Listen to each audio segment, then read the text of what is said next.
என்னோட special dish recipe இன்றைக்கி உங்கள் கூட ஷேர் பண்ணிக்க போகிறேன். அதுதான் மீன் குழம்பு.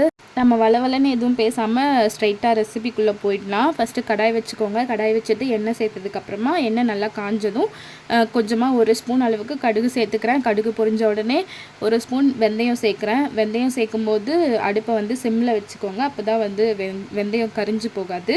சிம்மில் வச்சுட்டு வெந்தயம் சேர்த்ததுக்கப்புறமா நான் வந்து 2 பச்சை மிளகா வந்து கீரி சேர்த்துக்கிறேன். மீன் குழம்புக்கு எப்போவுமே பச்சை மிளகா வந்து ஒரு தனி டேஸ்ட் கொடுக்கும். அதனால் 2 பச்சை மிளகா கீரி சேர்த்துட்டு அது கூட கருவேப்பிலை, அப்புறம் வந்து 1 பூண்டு வந்து பெரிய பூண்டு நான் உரித்து வச்சுருந்தேன். பூண்டு வந்து கம்ப்ளீட்லி வந்து அவங்கவுங்களோட ஆப்ஷன் தான். எவ்வளோ வேணுமோ அவ்வளோ சேர்த்துக்கலாம். நீங்கள் பூண்டு ஜாஸ்தி தேவைப்படுது, ஜாஸ்தி சாப்பிடுவீங்கன்னா ஜாஸ்தி கூட உரித்து சேர்த்துக்கலாம். எனக்கு உரிக்க டைம் இல்லைங்கனால கம்மியாகவே சேர்த்துருக்கேன். அண்ட் வந்து சின்ன வெங்காயம் நிறைய சேர்த்துருக்கேன். ஏன்னா மீன் குழம்பே பயங்கர டேஸ்ட்டாக இருக்கும். அதை வந்து சின்ன வெங்காயத்தில் வச்சோன்னா இன்னும் டேஸ்ட்டாக இருக்கும். அதில் சின்ன வெங்காயம் ஜாஸ்தி போட்டிருந்தேன்னா இன்னும் டேஸ்ட்டாக இருக்கும். அதனால வந்து நான் இன்றைக்கி வந்து சின்ன வெங்காயம் ஜாஸ்தியாக சேர்த்துருக்கேன். சேர்த்துட்டு அதை வந்து நல்லா வதக்க போகிறோம். சின்ன வெங்காயம் நல்லா வதங்கினதுக்கப்புறமா தக்காளி வந்து சேர்த்துக்கலாம். தக்காளி வந்து பார்த்திங்கன்னா நான் ஒரு 3 தக்காளியே கட் பண்ணி வச்சுருக்கேன். அதை நல்லா சேர்த்துட்டு நான் வந்து வெங்காயம் நல்லா பார்த்திங்கன்னா தெரியும், ரொம்பலாம் வதக்கலை. மேலே இருக்க தோல் மட்டும் கொஞ்சம் டிரான்ஸ்பரண்ட் ஆகி வர வதக்கியிருக்கேன். வதக்கிட்டு அதுக்கப்புறமா தக்காளி சேர்த்து தக்காளியை வந்து நல்லா வதக்க போகிறோம். இந்த தக்காளி வந்து நல்ல மசியெல்லாம் நான் எப்போவுமே வதக்க மாட்டேன்.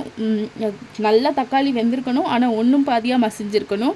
அந்த மாதிரி இருந்தால் தான் எனக்கு எப்போவுமே மீன் குழம்பு பக்காவாக வரும்.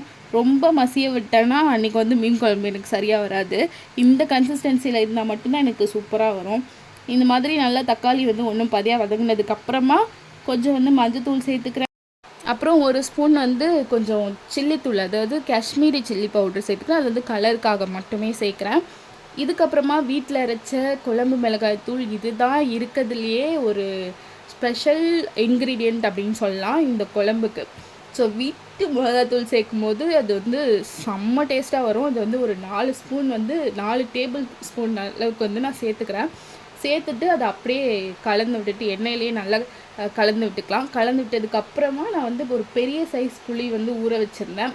அதை ஊற வச்ச புளியை வந்து கரைச்சி சேர்த்துக்கிறேன். முடிஞ்ச அளவுக்கு கெட்டியாகவே கரைச்சி சேர்க்குறேன். ரொம்ப தண்ணியாலாம் கரைச்சி சேர்க்கல. அது கூட வந்து தேவையான அளவு தண்ணி கலந்து விட்டுட்டு உப்பு போட்டு நல்லா கலந்து விட்டு நல்லா கொதிக்க விட்டோம். ஒரு 20 to 30 மினிட்ஸ் நல்லா கொதிக்க விட்டோம்னா குழம்பு இந்த மாதிரி கெட்டியாகி வந்துடும். கெட்டியானதுக்கப்புறமா ஃப்ளேவர் என்ஹான்ஸ் பண்ணுறதுக்கு கொஞ்சமாக ஒரு 1/4 ஸ்பூன் அளவுக்கு சுகர் சேர்த்துக்கிறேன். சுகர் சேர்த்ததுக்கப்புறமா நான் வந்து க்ளீன் பண்ணி வச்சுருந்த மீன் எல்லாத்தையும் 1 by 1 வந்து குழம்புல ஆட் பண்ணிக்கிறேன்.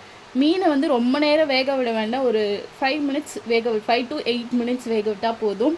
5 மினிட்ஸ் நல்லா கொதிக்க விட்டுட்டு ஒரு 3 மினிட்ஸ் சிம்மில் வச்சிங்கன்னா இந்த மாதிரி எண்ணெய் பிரிஞ்சு சூப்பராக குழம்பு ரெடி ஆகிடும். இதுதான் என்னோட ஸ்பெஷல் மீன் குழம்பு ரெசிபி. அடுத்த ஒரு vlogல பார்க்கலாம். பாய்.